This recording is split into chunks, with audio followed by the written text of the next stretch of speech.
Je viens de voir un interview de Pafman sur TF1 dans 7 à 8. Alors autant vous dire 7 à 8 que déception totale.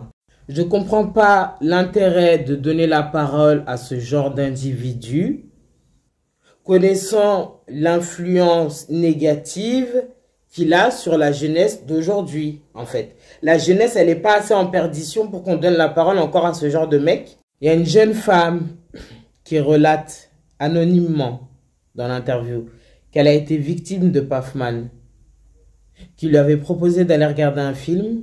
Arrivée là-bas, elle se rend compte qu'il ne veut pas regarder de film. Il lui dit clairement que c'est pas ce qu'il a envie. Il lui fait comprendre ses propos. Et il ferme la porte. Je crois qu'elle a dit qu'il a fermé la porte à clé. Et bref, il s'est passé ce qui devait se passer. Elle n'était pas consentante de ce qu'elle dit. Elle n'a pas osé porter plainte parce qu'à 16 ans, aujourd'hui, elle en a 19. À 16 ans, elle a porté plainte. Et le dossier, l'instruction concernant la plainte qu'elle a déposée pour viol quand elle avait 16 ans est toujours en cours. Ça n'a toujours pas été traité 3 ans après. Donc, elle se dit que elle va pas encore déposer une autre plainte parce qu'elle pense que ça n'ira nulle part. Si vous êtes tombé sur ces nombreuses vidéos, vous avez dû voir que les propos qu'il emploie sont très graves. Les conseils, soi-disant, parce qu'il dit qu'il donne des conseils pour connaître davantage la femme, sont très graves. Il a même osé dire que on l'accusait de viol, que pour lui, c'était pas un problème. Mais, non, le monde va mal, hein.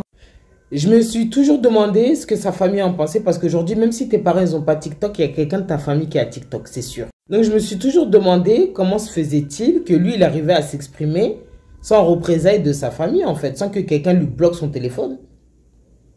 Sa mère, elle est dépassée. Elle lui parle plus depuis 1 an parce que ils ont pris contact avec elle. Elle lui a mis face à ses propos et il est resté indifférent.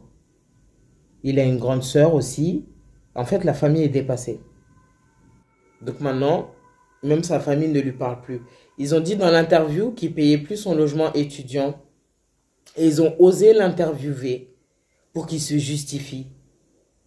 Et quand on lui montre le témoignage de la jeune fille qui dit qu'elle a subi un viol de sa part, il dit ben, qu'est-ce qui prouve que c'est vrai? C'est sa parole contre la sienne, la parole de la fille contre sa parole à lui. Et comment il peut prouver que c'est faux? Il y a une plainte qui a été déposée et c'est en instruction. Moi, ça me dépasse qu'on lui donne la parole en fait. Le mec, il fait assez de dégâts parce que quand tu regardes les commentaires des gens qui acquiescent ce qu'il dit, c'est trop grave. La jeunesse d'aujourd'hui me fait très peur. Que Dieu préserve nos enfants. Parce qu'ils ont signalé son compte, ça a été signalé par les autorités compétentes, mais il a recréé un compte. Je l'avais bloqué, mais j'ai vu qu'il a recréé un compte. Faites attention à vos enfants. Surtout qu'ils ne suivent pas ce genre de mec.